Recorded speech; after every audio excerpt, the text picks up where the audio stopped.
வீதிக்கு வந்த சிவாஜி கணேசன் குடும்ப பஞ்சாயத்து. 1000 சவரன் தங்க நகை, 500 கிலோ வெள்ளி.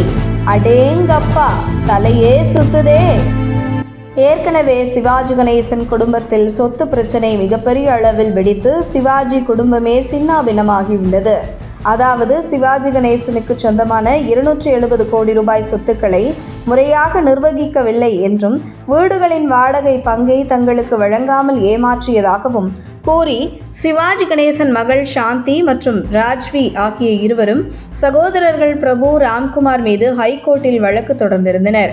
மேலும் நடிகர் சிவாஜி கணேசன் எழுதியதாக கூறப்படும் உயில் ஜோடிக்கப்பட்டது.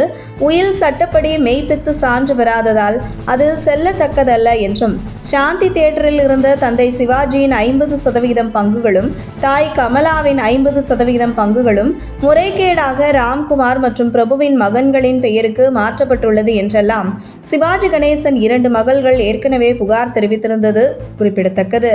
மேலும் சென்னை டி நகரில் இருக்கும் சிவாஜி கணேசன் இல்லமான அன்னை இல்லம் சிவாஜியால் கட்டப்பட்டது.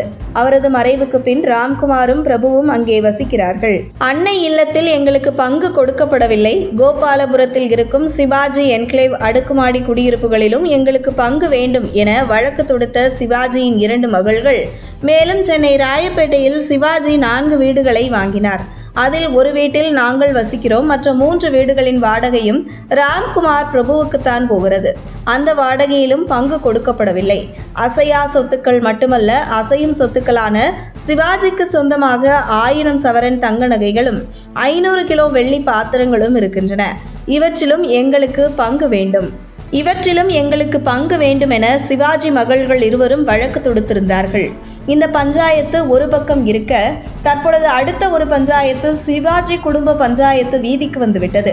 சிவாஜி கணேசனின் பேரனும் நடிகருமான துஷ்யந்த், அவரது மனைவி அபிராமி ஆகியோர் பங்குதாரர்களாக உள்ள ஈசன் புரொடக்ஷன்ஸ் நிறுவனம் சார்பில் நடிகர் விஷ்ணு விஷால், நிவேதா பெத்துராஜ் உள்ளிட்டோர் நடிப்பில் ஜெகஜால கில்லாடி என்ற படத்தை தயாரித்துள்ளனர். பட தயாரிப்புக்காக தனபாக்கியம் என்டர்பிரைசஸ் நிறுவனத்திடம் 3,74 லட்சம் ரூபாய் கடன் வாங்கப்பட்டுள்ளது.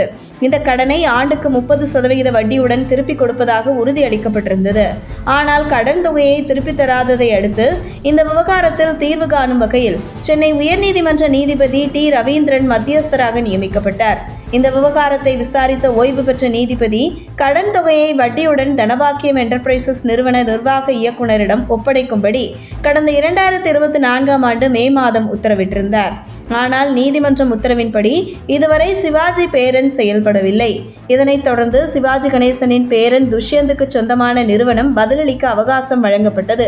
ஆனால் பதிலளிக்காததால் அன்னை இல்லத்தின் மொத்தமுள்ள 53,000 சதுர அடியில் 13,000 சதுர அடியை ஜப்தி செய்து பொது ஏலமிட்டு பணத்தை அந்நிறுவனத்திற்கு கொடுக்க உயர்நீதிமன்றம் உத்தரவிட்டுள்ளது. உங்கள் தின சேவல்.